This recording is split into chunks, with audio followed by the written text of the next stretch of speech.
ഏഷ്യാനെറ്റ് 2050 കേരളമാണ് നമ്മുടെ മുന്നിലൊരു വിഷയമായിട്ട് മുന്നോട്ട് വെച്ചിട്ടുള്ളത്. രാജ്യം മുഴുവൻ ബഹുമാന്യനായിട്ടുള്ള പ്രധാനമന്ത്രിയുടെ മുന്നോട്ട് വെച്ചിട്ടുള്ള ആശയമായിട്ടുള്ള 2047 ഇന്ത്യയുടെ സ്വാതന്ത്ര്യത്തിൻ്റെ 100 വർഷം പൂർത്തിയാകുമ്പോൾ ആ ഇന്ത്യ എങ്ങനെയായിരിക്കും എന്നുള്ളതിൻ്റെ വ്യത്യസ്തമായിട്ടുള്ള തലങ്ങൾ ചർച്ച ചെയ്തുകൊണ്ടിരിക്കുന്ന ഒരു കാലഘട്ടത്തിൽ തന്നെയാണ് ഏഷ്യാനെറ്റ് ഏതാണ്ട് സമാനമായിട്ടുള്ളൊരു കാലഘട്ടം മുന്നോട്ട് വെച്ചുകൊണ്ട് ഈ ചർച്ച സംഘടിപ്പിക്കുന്നത്. ഏതാണ്ട് 3 പതിറ്റാണ്ടിലേറെ കാലത്തെ മാധ്യമരംഗത്തെ സാന്നിധ്യമായിട്ടുള്ള കേരളത്തിലെ ഏറ്റവും പ്രമുഖമായിട്ടുള്ള ഒരു വാർത്താ മാധ്യമമായിട്ടുള്ള ഏഷ്യാനെറ്റ് കാലിക പ്രസക്തിയുള്ള ഒരു വിഷയം, അങ്ങനെ ഒരു വിഷയം അവതരിപ്പിക്കാൻ ചർച്ച ചെയ്യാൻ തീരുമാനമെടുത്തത് തീർച്ചയായിട്ടും അഭിനന്ദനാർഹമായിട്ടുള്ള ഒരു കാര്യമായിട്ട് ഞാൻ കണക്കാക്കുകയാണ്. കേരളത്തിൻ്റെ വികസനം ഭാവി എങ്ങനെയായിരിക്കണം എന്നുള്ളത് ചർച്ച ചെയ്യുമ്പോൾ എൻ്റെ മനസ്സിലേക്ക് വരുന്നത് ഏതാണ്ട് 20 വർഷങ്ങൾക്ക് മുൻപ് 2005 ജൂലൈ മാസം അവസാനം കേരളത്തിൻ്റെ നിയമസഭയെ അഭിസംബോധന ചെയ്തുകൊണ്ട് അന്നത്തെ രാഷ്ട്രപതി ശ്രീ APJ അബ്ദുൽ കലാം അവതരിപ്പിച്ച ഒരു 10 പോയിന്റ് റോഡ് മാപ്പ്. ഒരുപക്ഷെ അദ്ദേഹം നമ്മുടെ ഇടയിൽ നിന്ന് മൺമറഞ്ഞു, കാലം ഏറെ മാറി. പക്ഷെ ഇപ്പോഴും അദ്ദേഹം അവതരിപ്പിച്ച ആ 10 പോയിന്റ്സും ഒരെണ്ണം പോലും പ്രസക്തി നഷ്ടപ്പെടാതെ നിലനിൽക്കുന്നു എന്നുള്ളതാണ് അദ്ദേഹം മുന്നോട്ട് വെച്ച ആശയങ്ങളുടെ ഏറ്റവും വലിയ ശക്തി. എത്ര വലിയ ദീർഘദൃഷ്ടിയോടുകൂടിയാണ്. ഇപ്പം നേരത്തെ ശ്രീ ഗണപതി സുബ്രഹ്മണ്യം പറഞ്ഞു, ഓരോ സംസ്ഥാനത്തിനും ആ സംസ്ഥാനത്തിൻ്റെതായിട്ടുള്ള പ്രത്യേകതകൾ. നമുക്കൊരുപക്ഷെ കമ്പാരിസൺ അധികം സാധ്യമല്ല. കേരളത്തിൻ്റെ സ്ട്രെങ്ത്, കേരളത്തിൻ്റെ വീക്ക്നെസ്, കേരളം കൈവരിച്ചിട്ടുള്ള നേട്ടങ്ങൾ, ആരോഗ്യത്തിൻ്റെയും വിദ്യാഭ്യാസത്തിൻ്റെയും മേഖലകളിൽ കൈവരിച്ചിട്ടുള്ള മുന്നേറ്റം, ഇതെല്ലാം നമ്മുടെ സ്ട്രെങ്താണ്. അതേസമയത്ത് നമ്മുടെ ചില ദൗർബല്യങ്ങൾ, ആ ദൗർബല്യങ്ങൾ തിരിച്ചറിഞ്ഞുകൊണ്ട് അത് പരിഹരിക്കാനുള്ള ശ്രമം കൂടി ഉണ്ടാകുമ്പോൾ മാത്രമേ നമ്മുടെ ശക്തിയെ, ആ ശക്തിയെ ദൗർബല്യങ്ങൾ കീഴടക്കാനുള്ള വഴിയായിട്ട് നമുക്ക് സ്വീകരിക്കാൻ കഴിയുള്ളൂ. അന്ന് ശ്രീ APJ അബ്ദുൽ കലാം മുന്നോട്ട് വെച്ച ആശയങ്ങൾ കേരളം എത്രമാത്രം ഉൾക്കൊണ്ടു എന്ന് 2005 ശേഷം 20 കൊല്ലക്കാലം കേരളം ഭരിച്ച സർക്കാരുകൾ, ആ സർക്കാരുകൾക്ക് നേതൃത്വം നൽകിയ ആളുകൾ അത് എത്രമാത്രം പ്രാവർത്തികമാക്കാൻ ശ്രമിച്ചു എന്നുള്ളത് നമുക്കെല്ലാവർക്കും വളരെ എളുപ്പത്തിൽ വിലയിരുത്താൻ കഴിയും. ആ പറഞ്ഞ കാര്യങ്ങളിൽ എത്രമാത്രം നമ്മൾക്ക് മുന്നോട്ട് പോകാൻ കഴിഞ്ഞു. ഈ കാര്യങ്ങൾ നടപ്പിലാകാനായിട്ട് 4 കാര്യങ്ങളാണ് പിന്നീടുള്ള കാലത്ത് ശ്രീ APJ അബ്ദുൽ കലാം തന്നെ മുന്നോട്ട് വെച്ചത്. ഒന്ന്, role of government, change of role of government.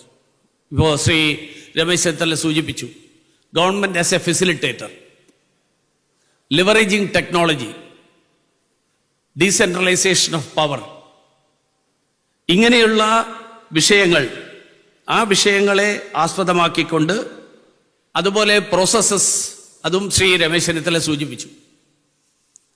പ്രധാനമന്ത്രി നരേന്ദ്രമോദി അദ്ദേഹം കേരളത്തിന് വേണ്ടി അവതരിപ്പിച്ച 10 പോയിന്റുകൾ, ആ 10 പോയിന്റുകളുടെ ഒരു ഇംപ്ലിമെന്റേഷൻ പ്രോസസ്സിന് വേണ്ടി ഈ പറഞ്ഞ 4 കാര്യങ്ങളും കഴിഞ്ഞ 11 കൊല്ലക്കാലത്തിനിടയിൽ നടപ്പിലാക്കിക്കൊണ്ടിരിക്കുകയാണ്. സെൽഫ് സർട്ടിഫിക്കേഷൻ ഉൾപ്പെടെ ഒരു കാലഘട്ടം ഉണ്ടായിരുന്നു, നമുക്ക് എല്ലാവർക്കും അറിയാം.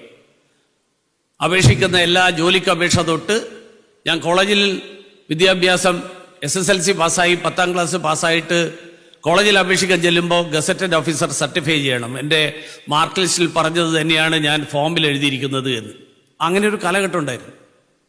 അതിൽ നിന്നൊക്കെ രാജ്യം മാറി. ഇന്ന് തൊഴിലിന് വേണ്ടി പോലും സെൽഫ് സർട്ടിഫിക്കേഷൻ സാധ്യമാകുന്ന ഒരു സാഹചര്യത്തിലേക്ക് മാറി. അപ്പോൾ അങ്ങനെയുള്ള ഒരു minimum governance, minimum government maximum governance എന്നുള്ള ആശയത്തെ പ്രാവർത്തികമാക്കുക എന്നുള്ളതാണ് ഈ പറഞ്ഞ കാര്യങ്ങളൊക്കെ നടപ്പിലാക്കണമെങ്കിലുള്ള കേരളം അവലംബിക്കേണ്ട മാർഗം. അതോടൊപ്പം എനിക്ക് 2-3 കാര്യങ്ങൾ കൂടി സൂചിപ്പിക്കാനുണ്ട്. ഒന്ന്, കേരളത്തിൻ്റെ ഈ പറഞ്ഞ APJ പറഞ്ഞ കാര്യമാണെങ്കിലും, മുഖ്യമന്ത്രി ഇവിടെ സൂചിപ്പിച്ച കാര്യമാണെങ്കിലും, ശ്രീ രമേശ് ചെന്നിത്തല സൂചിപ്പിച്ച കാര്യമാണെങ്കിലും, കേരളത്തിൻ്റെ ശക്തി, അത് കേരളത്തിൻ്റെ ശക്തിയെ ഏറ്റവും പ്രായോഗികമായിട്ട് നമുക്ക് പ്രയോജനപ്പെടുത്താൻ കഴിയണമെങ്കിൽ അതിനാവശ്യമായിട്ടുള്ള 2-3 കാര്യങ്ങൾ.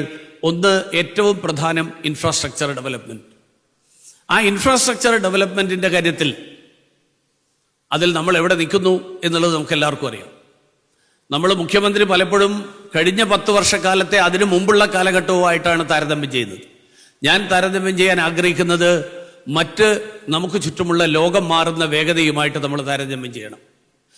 നമ്മളോട് തന്നെ താരതമ്യം ചെയ്ത് നമ്മൾ മുന്നോട്ട് പോകുന്നു എന്ന് സന്തോഷിക്കുന്നത് വളരെ എളുപ്പമാണ്. പക്ഷെ ലോകം എത്ര വേഗതയിൽ മാറിക്കൊണ്ടിരിക്കുന്നു, ആ വേഗതക്കനുസരിച്ച് നമ്മൾ മാറുന്നുണ്ടോ എന്ന് നമ്മൾ വിലയിരുത്തിയാലാണ് ലോകത്തിനൊപ്പം നമുക്ക് പിടിച്ചു നിൽക്കാൻ കഴിയുന്നുണ്ടോ എന്ന് നമുക്ക് മനസ്സിലാക്കാൻ കഴിയുക. നമ്മൾ അതിനെക്കുറിച്ച് ചർച്ച ചെയ്യണം. അതോടൊപ്പം കേരളത്തിൻ്റെ വിദ്യാഭ്യാസവും സ്കിൽ ഡെവലപ്മെന്റും, എഡ്യൂക്കേഷൻ, ഇൻ്റഗ്രേറ്റിംഗ് സ്കിൽസ് വിത്ത് എഡ്യൂക്കേഷൻ.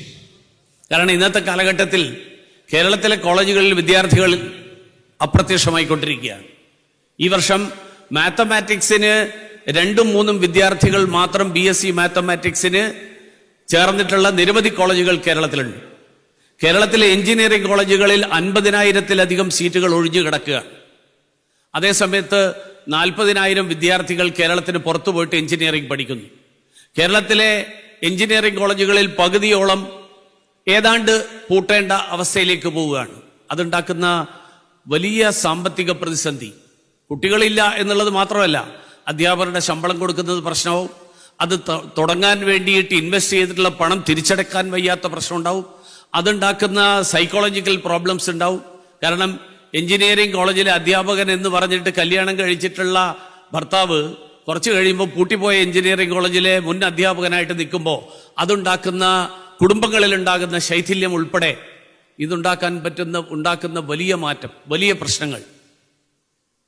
ഈ പ്രശ്നങ്ങൾക്ക് പരിഹാരം കണ്ടെത്താൻ ഇന്നത്തെ നിലയിലുള്ള വിദ്യാഭ്യാസ സംവിധാനം, ഇപ്പോഴത്തെ ഈ കോളേജുകളടക്കം ഒരു 10 കൊല്ലം കഴിയുമ്പോൾ നമ്മുടെ ഈ കോളേജുകളിൽ മിക്കവാറും എല്ലാം പൂട്ടിപ്പോകും. നിലവിലുള്ള കോഴ്സുകൾ തന്നെ തുടരാനാണ് നമ്മൾ തീരുമാനിക്കുന്നത്.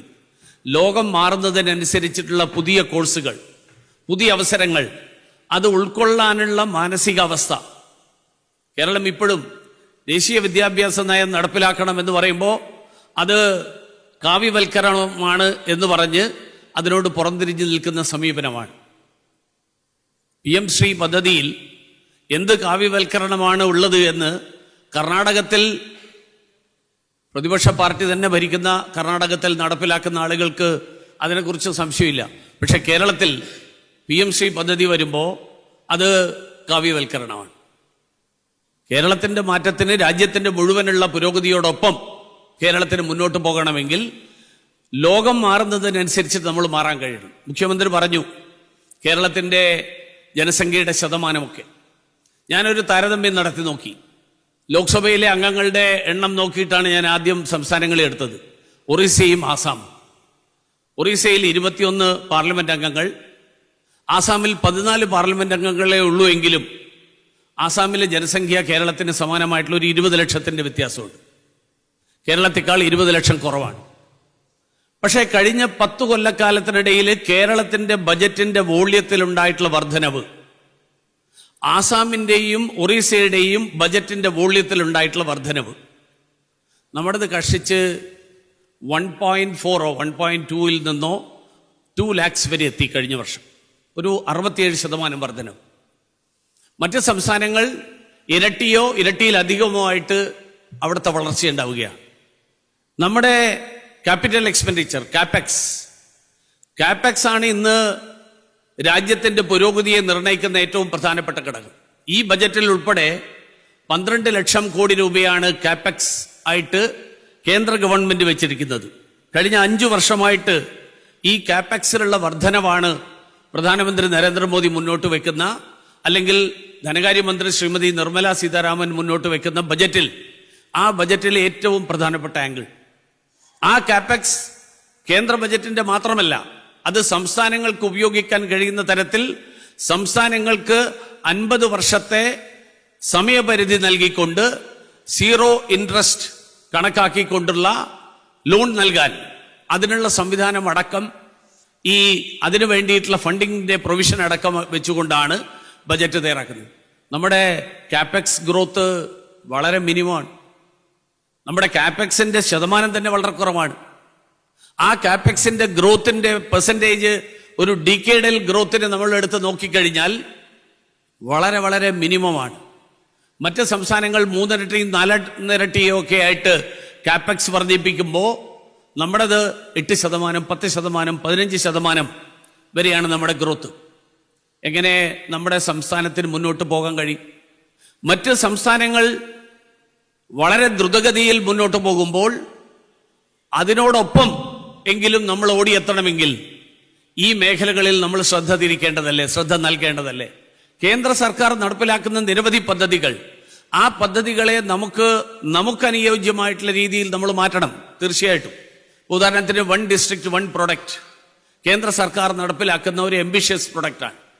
എനിക്ക് ഓർമ്മയുണ്ട്, ഒരു 4-5 വർഷം മുമ്പ് 2021-22 പ്രധാനമന്ത്രി വിദേശകാര്യ വകുപ്പിലെ മുഴുവൻ അംബാസഡർമാരെയും രാജ്യം മുഴുവനുള്ള ട്രേഡ് ബോഡീസിന്റെ റെപ്രസെന്റേറ്റീവ്സിനെയും വിളിച്ചുകൊണ്ട് ഒരു ഓൺലൈൻ മീറ്റിംഗ് നടത്തി. അന്ന് കോവിഡിന്റെ കാലമാണ്. അദ്ദേഹം പറഞ്ഞു 400 ബില്യൺ മെർച്ചൻഡൈസ് എക്സ്പോർട്ട് അത് നമ്മുടെ ടാർഗറ്റായിട്ട് വെക്കണം 2022 മാർച്ചിൽ. 2022 മാർച്ചിനും 9 മാർച്ച് 31 9 ദിവസം മുമ്പ് നമ്മളത് അച്ചീവ് ചെയ്തു, 400 ബില്യൺ. അന്ന് പ്രധാനമന്ത്രി പറഞ്ഞൊരു കാര്യമുണ്ട്, ഓരോ സംസ്ഥാനത്തെയും പ്രാദേശികമായിട്ടുള്ള ജില്ലകളിൽ ഉൽപ്പാദിപ്പിക്കുന്ന വസ്തുക്കൾ, ആ വസ്തുക്കൾ എങ്ങനെ ഗ്ലോബൽ മാർക്കറ്റിൽ എത്താൻ പറ്റും, അതിനു വേണ്ടിയിട്ടുള്ള പദ്ധതികൾ ആവിഷ്കരിക്കുന്ന കാര്യം. നമ്മൾ കേരളത്തിൽ 1 ഡിസ്ട്രിക്ട് 1 പ്രോഡക്റ്റ് എന്നുള്ളത് കേന്ദ്ര സർക്കാരിന്റെ പദ്ധതി ആയതുകൊണ്ട് അതേപടി അത് നടപ്പിലാക്കുന്നത് കേന്ദ്ര സർക്കാരിനെ അംഗീകരിക്കലായി പോകുമോ എന്നുള്ള സംശയം കൊണ്ടാണോ എന്ന് എനിക്കറിയില്ല. 1 ലോക്കൽ ബോഡി 1 പ്രോഡക്റ്റ് നാക്കിയിട്ട് മാറ്റി. എങ്ങനെ ബ്രാൻഡിങ് നടക്കും? എങ്ങനെ ഗ്ലോബൽ സപ്ലൈ ചെയിൻസുമായിട്ട് അതിനെ ബന്ധപ്പെടുത്താൻ ഈ 1 ലോക്കൽ ബോഡി 1 പ്രോഡക്റ്റ് എന്നുള്ള ഒരു സ്കീമിലേക്ക് മാറ്റുമ്പോൾ ആ സ്കീം ഇംപ്ലിമെന്റ് ചെയ്യാൻ കഴിയും? കേരളത്തിലെ സഹകരണ മേഖല വളരെ വലിയൊരു മേഖലയാണ്. പക്ഷേ സഹകരണ മേഖലയുടെ ശക്തി എടുത്ത് പരിശോധിച്ചാൽ മഹാരാഷ്ട്രയുടെ ആനുവൽ ബജറ്റിന്റെ ഡബിളാണ് മഹാരാഷ്ട്രയിലെ കോപ്പറേറ്റീവ് സെക്ടറിന്റെ ഫിനാൻഷ്യൽ സ്ട്രെങ്ത്. മഹാരാഷ്ട്രയിലെ ബജറ്റ് 7 ലക്ഷം കോടിയാണ്. മഹാരാഷ്ട്രയിലെ കോപ്പറേറ്റീവ് സെക്ടറിന്റെ ടോട്ടൽ ഔട്ട്ലേ എന്ന് പറയുന്നത് ഏതാണ്ട് 12-13 ലക്ഷം കോടിയാണ്. എന്ന് പറഞ്ഞാൽ മഹാരാഷ്ട്രയിലെ കോപ്പറേറ്റീവ് സെക്ടറിലെ സേവിങ്സ് മാത്രം മഹാരാഷ്ട്രയിലെ ടോട്ടൽ സ്റ്റേറ്റ് ബജറ്റിന് ഇക്വാലന്റ് ആണ്. നമ്മൾ ഏതാണ്ട് സെയിം എമൗണ്ടിലാണ്. നമ്മൾ 1.25-2 കോടി 2 ലക്ഷം കോടി ഏതാണ്ട് 1.6 ലക്ഷം മറ്റുമാണ് കേരള ബാങ്കിന്റെയും സഹകരണ മേഖലയുടെയും ശക്തി. പക്ഷെ അതിനെ വൈവിധ്യവൽക്കരിക്കാൻ സാധിച്ചു കഴിഞ്ഞാൽ കേരളത്തിലെ ഈ 1 ഡിസ്ട്രിക്ട് 1 പ്രോഡക്റ്റ് എന്നുള്ളതിനെ കേരളത്തിലെ സഹകരണ മേഖലയുടെ കൂടി പങ്കാളിത്തത്തോടുകൂടി, കാരണം കേരളം ഏറ്റവും വിദ്യാഭ്യാസം നേടിയിട്ടുള്ള സമൂഹമാണ്, ഒരു അർബൻ പോപ്പുലേഷൻ, റൂറൽ അർബൻ ഒരുമിച്ച് ചേർന്നിട്ടുള്ള പോപ്പുലേഷനാണ്. ഇതിന്റെ എല്ലാം ആ പ്രയോജനം ലഭ്യമാകുന്ന തരത്തിൽ സഹകരണ മേഖലയെ പങ്കാളികളാക്കിക്കൊണ്ട് കേരളത്തിന്റെ സമ്പദ്ഘടനയെ ശക്തിപ്പെടുത്താൻ ഒരു ശ്രമം നടത്തുകയാണെങ്കിൽ, കാരണം കേരളത്തിൽ വലിയ വ്യവസായങ്ങൾ കൊണ്ടുവരിക എന്നുള്ളത് പ്രായോഗികമായിട്ടുള്ള ബുദ്ധിമുട്ടുകൾ നമുക്കറിയാം. നമ്മുടെ ലാൻഡ് സ്കാർസിറ്റി, നമ്മുടെ ഹൈ ഡെൻസിറ്റി പോപ്പുലേഷൻ, ഇതിനെ കേരളത്തിന്റെ ശക്തിയായിട്ട് ആക്കി മാറ്റാൻ ഈ സഹകരണ മേഖലയെ ശക്തിപ്പെടുത്തിക്കൊണ്ട് നമുക്ക് എങ്ങനെ സാധിക്കും? മുഖ്യമന്ത്രി പവർ ജനറേഷനെ കുറിച്ച് സൂചിപ്പിച്ചു. പവർ ജനറേഷന്റെ കാര്യം എടുത്തു കഴിഞ്ഞാൽ നമ്മൾ തമിഴ്നാടും കർണാടകവുമായിട്ട് താരതമ്യം ചെയ്തു കഴിഞ്ഞാൽ താരതമ്യമേ ഇല്ല എന്നുള്ളതാണ്. കാരണം കേരളത്തിന്റെ ആകെയുള്ള റിക്വയർമെന്റിന്റെ കഷ്ടിച്ച് 30%-40% നമ്മൾ പ്രൊഡ്യൂസ് ചെയ്യുന്നത്. കേരളത്തിന് ആവശ്യമായിട്ടുള്ളതിന്റെ അതിൽ തന്നെ ആ കിട്ടുന്നതിന്റെ സെൻട്രൽ ഗ്രിഡിലെ ഷെയർ ഉൾപ്പെടെയാണ് നമുക്ക് ഒരു 50-60% വരെ നമുക്ക് കിട്ടുന്നത്. കേരളത്തിന്റെ സ്വന്തം പ്രൊഡക്ഷൻ എടുത്തു നോക്കിക്കഴിഞ്ഞാൽ അതിനേക്കാൾ കുറവാണ്. കർണാടകത്തിലും തമിഴ്നാട്ടിലും കർണാടകം ഒരു ഗ്ലോബൽ ജയന്റ് എന്ന് വേണമെങ്കിൽ പറയാൻ പറ്റും സോളാർ പവറിന്റെ കാര്യത്തിൽ. തമിഴ്നാട് വിൻഡ് പവറിന്റെ കാര്യത്തിൽ ലോകത്തിന് തന്നെ മാതൃകയായിട്ടുള്ള രീതിയിലാണ് പോയിക്കൊണ്ടിരിക്കുന്നത്. ഇതൊക്കെ ചെയ്യുമ്പോഴും ഇൻഡസ്ട്രിയൽ പവറിന്റെ കോസ്റ്റ് ടു ദ കൺസ്യൂമർ, ആ കോസ്റ്റ് ടു ദ കൺസ്യൂമറിന്റെ കാര്യത്തിൽ നമ്മൾ താഴെയാണ്. നമ്മൾ ഏതാണ്ട് 6 രൂപ പെർ യൂണിറ്റിൽ കോസ്റ്റ് ടു ദ കൺസ്യൂമർ ആവുമ്പോൾ അവിടെ അതിനേക്കാൾ അല്പം കൂടുതലാണ്, ഏതാണ്ട് 7 രൂപയോട് അടുത്താണ് വരുന്നത്. പക്ഷേ കേരളത്തിലേക്ക് ഇൻഡസ്ട്രീസ് വരുന്നില്ല. തമിഴ്നാട്ടിലും കർണാടകത്തിലും high cost to the consumer ആണെങ്കിൽ പോലും അവിടെ ആൾക്കാർ പോകുന്നു, ഗ്ലോബൽ ജയൻസ് പോകുന്നു. എന്തുകൊണ്ടാ? അത് നമ്മൾ പഠിക്കണം. കാരണം ഈ ഫെസിലിറ്റീസ്, ഇപ്പോൾ നമ്മൾ ടെക്നോ പാർക്കിൽ ആദ്യത്തെ, ഒരുപക്ഷെ ഇന്ത്യയിലെ തന്നെ ആദ്യത്തെ ടെക്നോ പാർക്ക് നമ്മൾ തുടങ്ങി. പക്ഷെ ആ ടെക്നോ പാർക്ക് അന്നത്തെ അവസ്ഥയിൽ നിന്ന് നമ്മൾ ഫേസ് 1, ഫേസ് 2, ഫേസ് 3, ഫേസ് 4 എന്നൊക്കെ പറയുന്നു എന്നല്ലാതെ ഈ ഫേസ് 1, ഫേസ് 2, ഫേസ് 3, ഫേസ് 4 ജോലി ചെയ്യുന്ന ആളുകൾക്കുള്ള ഫിസിക്കൽ ഇൻഫ്രാസ്ട്രക്ചർ, അവർക്ക് സുരക്ഷിതമായി രാത്രികാലങ്ങളിൽ ജോലി ചെയ്യുന്ന സ്ത്രീകൾക്ക് സുരക്ഷിതമായി ഇറങ്ങി നടക്കാനുള്ള സാഹചര്യം പോലും ഒരുക്കാൻ നമുക്ക് പറ്റിയിട്ടില്ല. വെള്ളക്കെട്ടില്ലാതെ സഞ്ചരിക്കാൻ പറ്റുന്ന ഇടറോഡുകൾ നമുക്കില്ല. ഒരു സൈക്ലിംഗ് പാത്തില്ല. ആഫ്റ്റർ 7, ആഫ്റ്റർ 8 ബാംഗ്ലൂരിലേക്കും ഹൈദരാബാദിലേക്കും മാത്രമല്ല കോയമ്പത്തൂരിൽ പോലും ഇപ്പോ തിരുവനന്തപുരത്തുള്ളതിനേക്കാൾ കൂടുതൽ ആളുകൾ ഈ പറഞ്ഞ IT സെക്ടറിൽ ജോലി ചെയ്യുന്നുണ്ട്. കാരണം നൈറ്റ് ലൈഫ്. 8 മണിക്ക് ശേഷം എന്ത് ചെയ്യും? പകൽ മുഴുവൻ ഈ കമ്പ്യൂട്ടറിന്റെ മുന്നിലിരുന്ന് ടെൻഷൻ എടുത്ത് നിൽക്കുന്ന ആളുകൾ, അവർക്ക് ഫ്രീ ആവാനുള്ള സമയം വേണം, സ്ഥലം വേണം, അതിനുള്ള ഓപ്പർച്യൂണിറ്റി വേണം.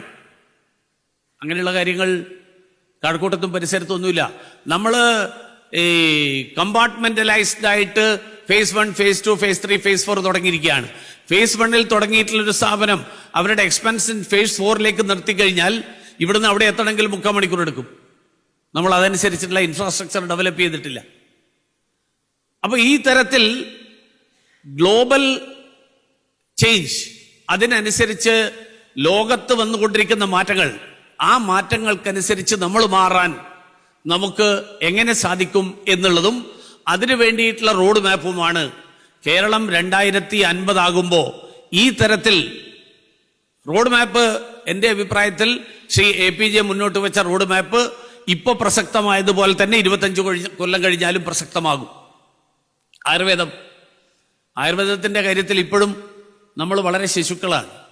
കാരണം ആയുർവേദം ഇപ്പോഴും ഗ്ലോബൽ മാർക്കറ്റിൽ ആയുർവേദത്തിനെ ഒരു തെറാപ്യൂട്ടിക് ഐറ്റമായിട്ട് അംഗീകരിക്കപ്പെട്ടിട്ടില്ല. തെറാപ്പിയുടെ ഫീൽഡിൽ ആയുർവേദത്തെ ഇപ്പോഴും അംഗീകരിച്ചിട്ടില്ല. അതിനെ അംഗീകരിപ്പിക്കണമെങ്കിൽ വേണ്ടിയിട്ടുള്ള ലോബിയിങ് നടക്കണം. അതിനു വേണ്ടിയിട്ട് ഗവൺമെന്റ് ഓഫ് ഇന്ത്യയിലടക്കം ലോബിയിങ് നടക്കണം. കേരളമാണ് അതിനു വേണ്ടിയിട്ട് മുൻകൈ എടുക്കേണ്ടത്. അപ്പൊ ഇങ്ങനെയുള്ള വിവിധ മേഖലകൾ, നമ്മുടെ ഡയസ്പോറ നമ്മുടെ വലിയൊരു ശക്തിയാണ്. 30 ലക്ഷം മലയാളികൾ കേരളത്തിന് പുറത്ത്, പ്രത്യേകിച്ച് ഗൾഫ് രാജ്യങ്ങളിലും മറ്റുള്ള പ്രദേശങ്ങളിലും ഉൾപ്പെടെ ജോലി ചെയ്യുന്നു. സാധാരണ തൊഴിലാളികൾ തൊട്ട് ഏറ്റവും ഉയർന്ന തലത്തിലുള്ള ആളുകൾ വരെ. അവർക്ക് സ്കിൽഡ് മാൻ പവർ ആയിരുന്നുവെങ്കിൽ അവരിപ്പോൾ ഏൺ ചെയ്യുന്നതിന്റെ എത്രയോ കൂടുതൽ അവർക്ക് ഏൺ ചെയ്യാൻ പറ്റുമായിരുന്നു. വിദേശകാര്യ വകുപ്പിൽ ജോലി ചെയ്തിരുന്ന കാലത്ത്, പ്രവർത്തിച്ചിരുന്ന സഹമന്ത്രിയായിരുന്ന കാലത്ത്, ദുബായിലെ കോൺസുലേറ്റിൽ നമ്മൾ ഡ്രൈവർമാർക്ക് ഇംഗ്ലീഷും അറബിക്കും പഠിപ്പിക്കാനുള്ള ഒരു ട്രെയിനിങ് പ്രോഗ്രാം വെച്ചു.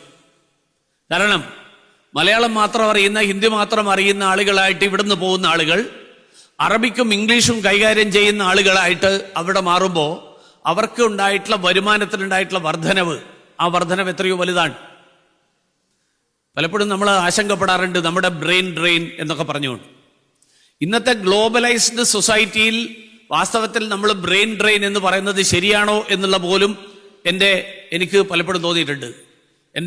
എൻ്റെ സീനിയർ കലീഗായിരുന്ന ശ്രീ ഡോക്ടർ ജയശങ്കർ, അദ്ദേഹം സ്ഥിരമായിട്ട് ഉപയോഗിക്കുന്ന ഒരു കാര്യമുണ്ട്. അദ്ദേഹം പറയാറുള്ളത്, Indians have made the whole world their workplace. എന്താ, ഡൽഹിക്കടുത്ത് ഗാസിയാബാദിൽ 3 പെൺകുട്ടികൾ ഇതുപോലെ ആത്മഹത്യ ചെയ്തു. കേരളത്തിലാണ് ഏറ്റവും കൂടുതൽ ഈ കൊറിയൻ കൾച്ചർ, അത് മുടിവെട്ടിക്കുന്നതിലടക്കം വന്നിരിക്കുകയാണ്. ഞാൻ ആദ്യമൊക്കെ എനിക്ക് മനസ്സിലായില്ല ഈ കുട്ടികളെന്താ ഇങ്ങനെ ക്രോപ്പ് ചെയ്തിരിക്കുന്നത്. പിന്നെ അന്വേഷിച്ചപ്പോഴാണ് എനിക്ക് മനസ്സിലായത് ഈ കൊറിയൻ ഇതിനെ അനുകരിച്ചുകൊണ്ടാണ് കുട്ടികൾ ക്രോപ്പ് ചെയ്യുന്നത്. ആ കൊറിയൻ കൾച്ചറിന് പകരം കേരള കൾച്ചർ, ഇന്ത്യൻ കൾച്ചർ, അതിന് അഭിമാനമുള്ളവരായിട്ട് ശ്രീ ഗണപതി സുബ്രഹ്മണ്യം ട്രഡീഷനെ കുറിച്ച് പറഞ്ഞു. പ്രധാനമന്ത്രി അന്ന് ഈ 400 ബില്യന്റെ ലക്ഷ്യം വെച്ചപ്പോൾ അദ്ദേഹം പറഞ്ഞു, വിദേശകാര്യ വകുപ്പിന്റെ ലക്ഷ്യം 3 T's ആണ്: ട്രേഡ്, ടൂറിസം, ടെക്നോളജി.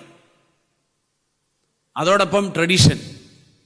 ഇതുകൂടി ഉൾക്കൊണ്ടാൽ മാത്രമല്ലേ നമ്മുടെ കുട്ടികൾ നമ്മുടെ നാട് ജീവിക്കാൻ പറ്റാത്ത നാടാണ് എന്ന് ഉള്ള മനസ്സോടുകൂടി, മാനസിക ഭാവത്തോടുകൂടി കേരളത്തിൽ നിന്ന് പുറത്തു പോകുന്നതിന് പകരം ഞാൻ എൻ്റെ നാടിനോടുള്ള കടമ നിറവേറ്റും, ഞാൻ ലോകത്തെവിടെ ജീവിച്ചാലും എന്നുള്ള മനസ്സോടുകൂടി ലോകത്തെവിടെയും പോയി ജീവിക്കുന്നതിൽ നമ്മൾ ആരും ആശങ്കപ്പെടേണ്ട കാര്യമില്ല. കാരണം ഇന്നത്തെ സമൂഹം അങ്ങനെയാണ് വരാൻ പോകുന്നത്.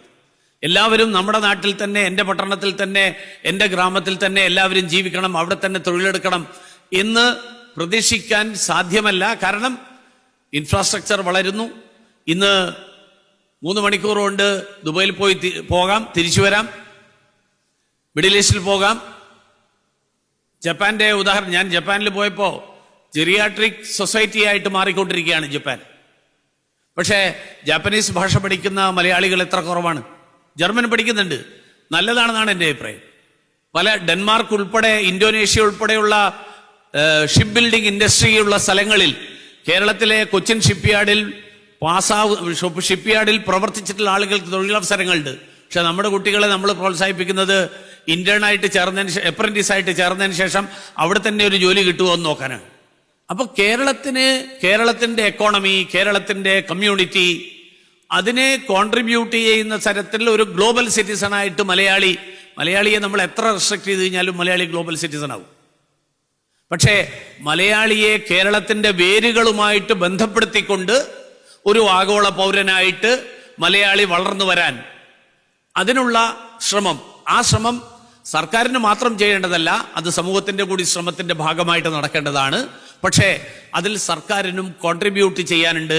അതിലാണ് വിദ്യാഭ്യാസവും സ്കിൽ ഡെവലപ്മെന്റും. നമ്മുടെ സ്കൂളുകളൊക്കെ 10 മണി മുതൽ 4 മണി വരെയാണ്. 4 മണിക്ക് ശേഷം ആ ബ്രിക്ക് ആൻഡ് മോർട്ടാർ എന്ന് പറയുന്ന സ്ട്രക്ചർ അത് ഒന്നിനും ഉപയോഗിക്കാതെ വെറുതെ ഇരിക്കുകയാണ്. അവിടെ സ്കിൽ ഡെവലപ്മെന്റിന്റെ കോഴ്സുകൾ സ്റ്റാർട്ട് ചെയ്യാൻ പറ്റും. അപ്പൊ അതുപോലെയുള്ള നിരവധി കാര്യങ്ങൾ, അങ്ങനെയുള്ള കാര്യങ്ങൾ ആരംഭിക്കാൻ, അങ്ങനെയുള്ള കാര്യങ്ങൾക്ക് മുന്നോട്ട് കൊണ്ടുപോകാൻ അതിനുള്ള മാർഗം തയ്യാറാക്കിക്കൊണ്ട് വരുന്ന 25 വർഷക്കാലം കൊണ്ട് കേരളത്തെ ഒരു ആഗോള സമൂഹത്തിന്റെ ഭാഗമാക്കാൻ അതിനു വേണ്ടിയിട്ടുള്ള ആ മാർഗങ്ങൾ കണ്ടെത്താൻ ഇതുപോലെയുള്ള ചർച്ചകൾ പ്രയോജനപ്രദമാകട്ടെ എന്ന് ആഗ്രഹിച്ചുകൊണ്ട് എൻ്റെ വാക്കുകൾ അവസാനിപ്പിക്കുന്നു. എല്ലാവർക്കും നമസ്കാരം.